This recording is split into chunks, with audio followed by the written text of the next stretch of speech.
यार सर आप भी बताओ कि 10 साल मोदी गवर्नमेंट को दिया गया, बीजेपी गवर्नमेंट को 10 साल के बाद भी फिर से कहा जा रहा है कि मोदी की गारंटी। तो मैं हिंदुस्तान की जनता से पूछना चाहता हूँ कि 15 लाख तो छोड़ो, वो जुमला था क्या था वो छोड़ो, लेकिन जो बेसिक चीज़ें हैं रोजगार, शिक्षा, ये है कहाँ सर आज के डेट में? पूरे हिंदुस्तान में देखा जाए तो सिर्फ और सिर्फ दिल्ली के अंदर जो देश की राजधानी है, केजरीवाल जी ने जो काम किया है पूरे हिंदुस्तान के अंदर अभी ऐसा कोई भी राजनीति अरे काम किए होते जेल में जाते।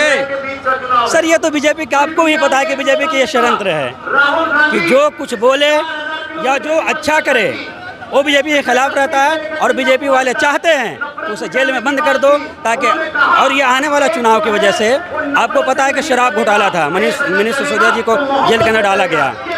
कोई पक्का सबूत मिला? दिल्ली के सीएम को जेल के अंदर डाला गया, कोई पक्का सबूत है या मिला? झारखंड के सीएम जेल में। जी सर, झारखंड के सीएम जी कब सीएम जेल में गया? ये जब बीजेपी गवर्नमेंट आई और 2024, 23-24 के बीच में चाहे वो झारखंड हो चाहे दिल्ली के अंदर हो, इसी बीच में सीएम को जेल में डाला गया। ये चुनाव की रणनीति है और मोदी जी के खौफ है कि कहीं राज्य के जो पार्टी है वो अच्छा काम कर रही है तो हमारे लिए नुकसान ना हो। मुस्लिम किसके साथ है यूपी में? देखिए मुस्लिम तो यूपी में तो कई सारे वहाँ पे सारी पार्टियाँ हैं, बसपा है, AIM जो कहते हैं ये असदुद्दीन साहब के जो पार्टी है ये भी है, कांग्रेस भी है, लेकिन इस बार गठबंधन के साथ सारे मुस्लिम हैं और सारा वोट गठबंधन को जाएगी। बसपा और ओवैसी जी कैसे हैं? मायावती ओवैसी जी देखिए ये ओवैसी साहब का ये अपना पर्सनली उनका क्या रहता है नहीं रहता ये जनता को नहीं पता, वो कब किसके साथ रहते हैं नहीं रहते ये भी नहीं पता हम लोगों को। बहन जी शायद इस बार गठबंधन में नहीं है। वो ओवर कॉन्फिडेंस कहा जाता है कि कई सालों से सत्ता में नहीं होने के बाद भी अगर आपको कोई सत्ता के लिए मिला करके देश के काम करने के लिए कह रहा है फिर भी आप साथ में नहीं होते, इसे ओवर कॉन्फिडेंस कहा जाता है। और यही ओवर कॉन्फिडेंस तो रहेगा उनको। इन लोगों ने लिया ही नहीं लिया, कुछ देखा होगा, क्या देखा होगा? कुछ भी होगा, उनकी जो राजनीति का पूरे कैरियर होगा वो देखा होगा, या कुछ एक समुदाय उन्हें सपोर्ट करता होगा वो देखा होगा, ये सारी चीज़ें कुछ चलती होगी जिसकी वजह से उन्हें साथ में नहीं रखा गया होगा। अखिलेश जी मायावती में सबसे बढ़िया नेता कौन है? अखिलेश जी का तो जवाब नहीं है सर। कैसे? अखिलेश जी का कोई जवाब नहीं है। जब अखिलेश जी ने मुसलमानों के लिए क्या किया? देखिए किसी एक खास पार्टी के लिए उन्होंने नहीं किया, ये किसी एक खास समुदाय के लिए नहीं किया। जिस तरह से मोदी गवर्नमेंट ने हिंदुओं के लिए जितना किया, हमारे भाइयों के लिए, कि सबसे बड़ा जो काम किया है वो राम मंदिर बनवा कर किया है यूपी के अंदर। तो ये तो अरे मस्जिद भी बन रही है। देखिए वो मस्जिद बन रही है तो आपको जाहिर सी बात है कि जहाँ पे हमें बनना चाहिए तो वहाँ पे तो नहीं बन रही है। अब मस्जिद बन रही है तो हमारी थी ही, लेकिन अगर आप अलग करके के मस्जिद बना रहे हो तो उसका कोई माने मतलब नहीं होता है सर। इस बार 20 मुस्लिम सांसद बहन जी भेज रही संसद में। अगर बीजेपी भेज रही है तो फिर कोई उससे बेनिफिट है नहीं सर। बसपा भेज रही है। चुनावी रणनीति होता है कि अगर मुझे अगला ने साथ नहीं दिया तो उसे कैसे तोड़ना है, इसलिए मुसलमानों को अपने पक्ष में कर। बड़ी बात बोल रहे हैं। अगर आपको टिकट दे कोई पार्टी तो क्या वो पार्टी बीजेपी की बी टीम होगी? सर वो तो देखना पड़ेगा एक बार, ऐसा नहीं हो कोई किसी को टिकट दे दे तो बीजेपी की बी टीम हो जाती है।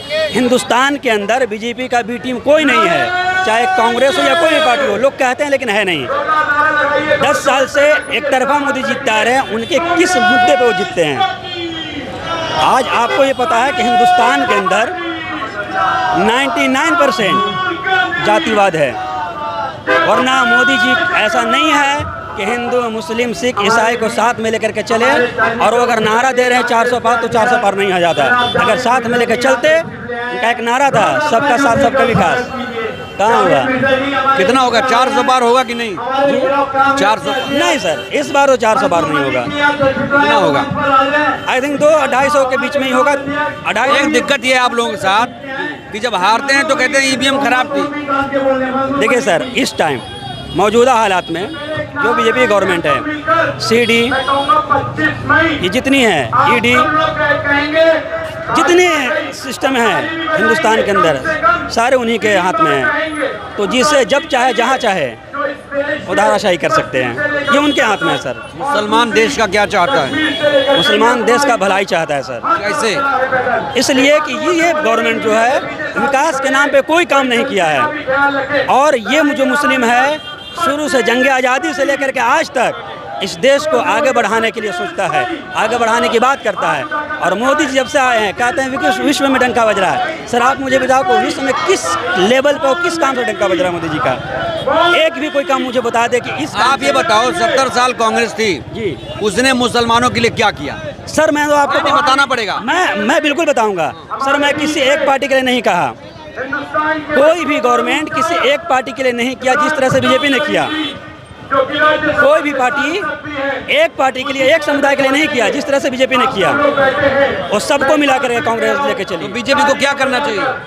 सर बीजेपी जिस तरह से सत्ता में आई थी, जिस वादे के साथ सबका साथ सबका विकास, अगर वो करती तो 2024 में बगैर कहे पूछे वाकई में मोदी जी को 400 पार मिलता। लेकिन इस बार 400 पार क्या मुसलमान भी आता उनके साथ? मुसलमान भी नहीं सर, ये कहने वाली बात है। क्यों नहीं आएगा मुसलमान? सर आपने मेरा विश्वास ही नहीं जीता तो मैं आपके साथ क्यों रहूँगा? कैसे जीतेंगे विश्वास? मॉब लिंचिंग आपने सुना होगा, झारखंड के तबरेज अंसारी का मॉब लिंचिंग, या देश में उन्नाव बहुत सारे ऐसे हैं। 2 युवक के मध्य प्रदेश में जलाकर मार दिया गया। सर इस पे इंसाफ कब मिलेगा? उनके मंत्री इस तरह से नारे लगाते हैं सर हमारे बारे में, मुल्ले कटुए कहते हैं हमें। अब बताओ सर कि हम दाढ़ी टोपी कुर्ता पहन के चलते हैं सड़क पे, सर कोई किस नज़र से हमको देखेगा? कहते हैं कि आप लोग देशभक्त नहीं हो। मोदी जी को बोलिए कि आप 26 जनवरी या आप हमेशा इंडिया गेट से निकलते हो। आप जो उनके सलाहकार हैं उनको बुला करके बोले कि इंडिया गेट में जाके देखें कि शहीदों में दूसरे नंबर पे सबसे ज़्यादा देश की आज़ादी के लिए नाम किसका है। अगर मुसलमान देशभक्त नहीं होता तो इंडिया गेट में नाम भी नहीं होता। कितने मुसलमानों का नाम इंडिया गेट पे लिखा? आई थिंक 60 या 62 हज़ार इंडिया गेट पे नाम लिखा हुआ है मुसलमानों का। टोटल कितने शहीद? शायद मैं उसमें क्लियर नहीं हूँ, शायद ऐसा ही कुछ है। मुसलमान देशभक्त है? बिल्कुल है सर, मुसलमान के देशभक्ति पे कोई सवाल ही नहीं। पाकिस्तान नहीं जाएगा मुसलमान? क्यों जाएगा? पाकिस्तान जिसको भेजना था चला गया।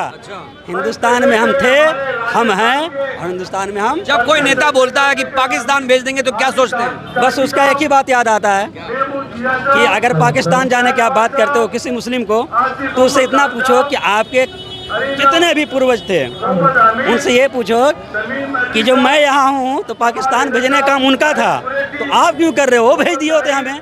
अगर उन्होंने साथ में रखा है तो इसका मतलब हाँ हमारे अंदर कुछ अच्छाई थी, इसलिए उन्होंने तुम्हारे बाप दादा ने साथ में रखा है, तो आज हम भी उनके साथ में हैं। लेकिन जब उनके बच्चे बड़े आए तो नागपुर की यूनिवर्सिटी। मुसलमान बीजेपी का दिल कब जीतेगा?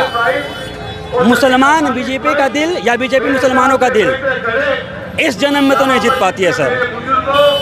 मुसलमान बीजेपी का दिल या बीजेपी मुसलमान का दिल इस जन्म में नहीं जीत पाएगी। दोनों में इतनी दिक्कत कैसे पैदा हो गई? सर मोदी जी, उनकी थिंक, उनकी जितनी भी सोच या उनके जो भी वादे हैं, आज देश में नफरत 99% बन गया है। मुसलमानों के किसी भी सेक्टर में कोई दर्जा नहीं दिया जाता। 2014 से पहले क्या ऐसा था? नहीं था सर।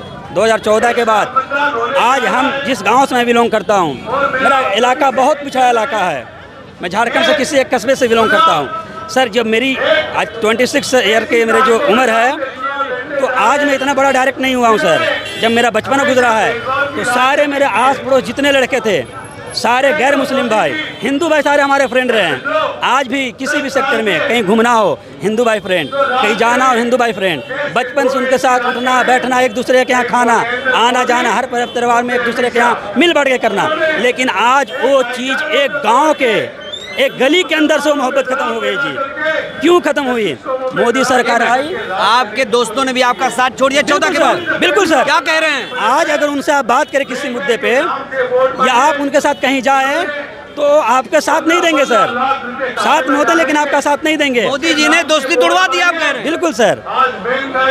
कभी भी धर्म की जब बात आती है या दोस्ती की बात आती है तो हर इंसान पहले धर्म चुनता है, चाहे किसी भी समुदाय का हो। लेकिन ऐसा कांग्रेस पार्टी ने नहीं किया था। कट्टर सबसे ज्यादा कौन, हिंदू या मुस्लिम? हिंदू सर। कैसे?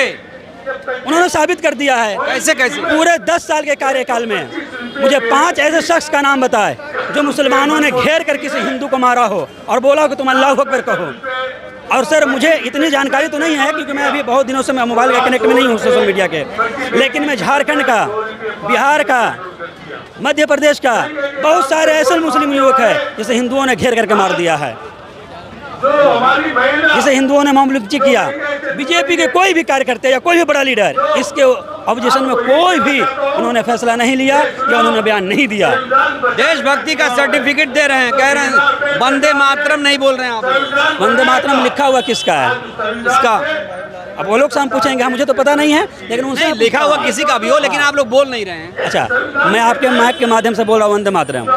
देखिए, हर धर्म में हर एक रूल्स होता है और वंदे मातरम जो गीत है एक गीत है जो माँ को किसी बोल सकता है मुसलमान, बिल्कुल बोल सकता है, सिर्फ बताइए इतना। बोल सकता है, बिल्कुल बोल और सकता है। भारत माता की जय भी नहीं बोल सकता। अब इस आपने अभी पूरे इंटरव्यू में बहुत अच्छा सवाल अभी आपने पूछा, भारत माता की जय, ठीक है, ये आपका राइट है कि आप माँ को पूछते हैं तो माँ को सबसे ऊपर रखते हैं और उसकी जयकारा लगाते हैं। हमारे धर्म के अंदर, हमारे इस्लाम के अंदर जयकारा नहीं लगाना है, हिंदुस्तान जिंदाबाद कहेंगे हम, मेरा भारत महान कहेंगे हम, लेकिन मैं भारत और जय श्री राम। सर राम हमारे तो नहीं है, अगर आपके धर्म में भगवान है तो रिस्पेक्ट है, लेकिन वो हमारे तो नहीं है सर। तो जब हमारे नहीं जो आप सोच रहे हैं ऐसा हिंदुस्तान चाहते हैं, मैं ऐसा हिंदुस्तान चाहता हूँ, ज़्यादा मैं लंबी बात नहीं करूँगा, 2014 से पहले का हिंदुस्तान था, बस वही मैं हिंदुस्तान चाहता हूँ जो 2014 से पहले हिंदुस्तान था, कि हर एक दूसरे के साथ मिल करके, चाहे वो स्कूल हो, किसी भी फंक्शन में हो सर, बचपन से लेकर के 2014 तक जो मैंने माहौल देखा, 10 सालों में मैंने पूरा उल्टा देखा सर, ऐसा कहीं माहौल नहीं देखा। तो अब मोदी जी तीसरी बार आएंगे कि नहीं आएंगे? सर बिल्कुल भी उम्मीद तो नहीं है और मेरे हिसाब से वो नहीं आएंगे और नहीं आना भी चाहिए। अब आप पूछेंगे कि क्यों नहीं आना चाहिए, मैं एक जवाब देना चाहता हूँ। मैं पूरे देश के युवा से मैं कहना चाहूँगा कि मोदी साहब ने कहा था कि 2014 के बाद उन्होंने अपने ज़बान से कहा था कि 2000 में रोज़गार दूंगा, 2 करोड़ मैं हर साल रोज़गार दूंगा। क्या उन्होंने दिया? यहाँ पे जितने भी लोग यहाँ पे मौजूद हैं, जितने भी यहाँ पे लोग मौजूद हैं, 2010 के बाद मुझे बताएं कि इनके घर में या इनके रिश्तेदार में या इनके आस पड़ोस में सरकारी जॉब किसकी लगी है? सरकारी जॉब लगी? कहीं भी नहीं नौकरी लगी। नहीं। कितने पढ़े हो? हम नहीं पढ़े। पढ़े नहीं तो सरकारी जॉब कैसे लगी? अब मेरे से आप पूछो, मेरे खानदान में सर मेरे चचा के सरकारी जॉब है। हम कांग्रेस आना चाहिए वापस। सरकारी नौकरी नहीं है सर। पढ़े हो कि नहीं? जी सर। कितना पढ़े हो? हम कांग्रेस, हाँ जी। कितना पढ़े हो भैया? हम ग्रेजुएशन पढ़िए। डिग्री है? कौन सी डिग्री? जी इंग्लिश। मोदी जी वाली डिग्री है कि नहीं? जी सर मोदी जी वाली अगर डिग्री लेना है तो जाहिर सी बात है कि पूरा देश ऐसा ही रह जाएगा। चलो चलो।